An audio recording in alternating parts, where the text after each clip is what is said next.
La mort d'un homme qui est tué parce qu'il est catholique, musulman ou juif est toujours un crime contre l'humanité. Vous appelez à la haine, à encore plus de haine, et encore plus de haine, et encore plus de haine. Sur plusieurs dizaines de mètres, à même la chaussée, il y a des morts et des blessés.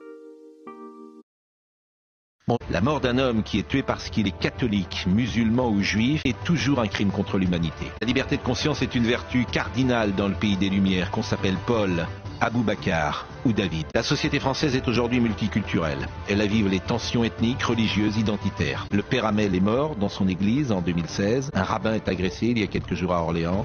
Aujourd'hui, Aboubacar Cissé meurt dans un lieu de culte musulman. La société française est multiculturelle, elle convoque chez certains esprits l'intolérance, la haine, la violence. Dans ce feu qui brûle, quelques leaders d'opinion instrumentaliseront ce drame pour écrire leur agenda personnel. Hier, place de la République, Jean-Luc Mélenchon, mais aussi Marine Tondelier ou Boris Vallaud ont reconstitué bien vite le nouveau Front populaire et ciblé Bruno Retailleau comme s'il était responsable de l'ensauvagement de la société. Un collaborateur de la France Insoumise a imaginé la création de brigades d'autodéfense populaire. Ainsi se dessine le rêve qu'entretiennent quelques mauvais génies, un affrontement entre communautés. Puissions-nous échapper à cette guerre civile que l'extrême gauche semble parfois appeler de ses voeux.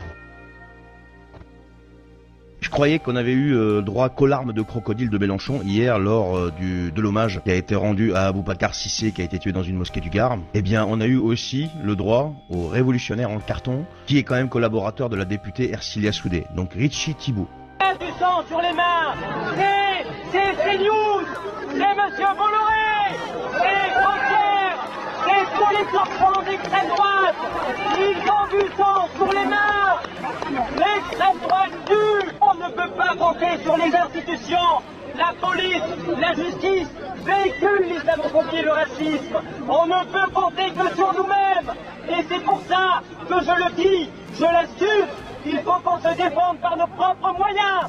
Il faut constituer partout dans le pays des brigades d'autodéfense populaire. Très enrichissant, hein. Ce qui tue, c'est vos attitudes à monter les gens les uns contre les autres. Donc voilà, donc aujourd'hui ces gens-là, non seulement ils récupèrent le malheur des gens, ils s'en servent comme véhicule. Rappelez-vous de la fameuse phrase de Mélenchon, le 12 octobre 2007, si mes souvenirs sont bons, il faut tout conflictualiser. Il faut tout conflictualiser. Donc peu importe la raison, peu importe le sujet, peu importe le contexte, eh bien il faut s'en servir pour créer un conflit. Donc là, c'est ce qu'ils font, encore une fois. Mais le problème, c'est que là, ils le font avec le malheur des gens. Aboubacar Cissé a été tué lâchement, sauvagement. Et vous, au lieu de vous taire et de rendre un hommage éventuellement silencieux, eh bien non, qu'est-ce que vous faites? Vous appelez à la haine.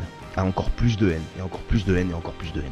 C'est ce qui m'amène à dire que vous n'êtes ni plus ni moins qu'une escroquerie morale, intellectuelle. Donc honte à vous, et je vous le dis du fond du cœur, et j'espère vraiment encore du fond du cœur que les Français ont enfin compris qui vous étiez. J'espère également que la communauté musulmane a vraiment compris qui vous étiez. Vous n'êtes que des récupérateurs de malheur, c'est tout ce que vous êtes. C'est tout. Pourquoi je vous dis ça? Parce que vous ne vous indignez jamais pour les autres victimes. Pour les autres victimes, vous hurlez à la récupération. Et là, récupérer un malheur pour faire du clientélisme, tenter de faire du clientélisme électoral, parce que nos compatriotes musulmans, ils savent très bien qui vous êtes, eh bien je trouve cette attitude complètement abjecte.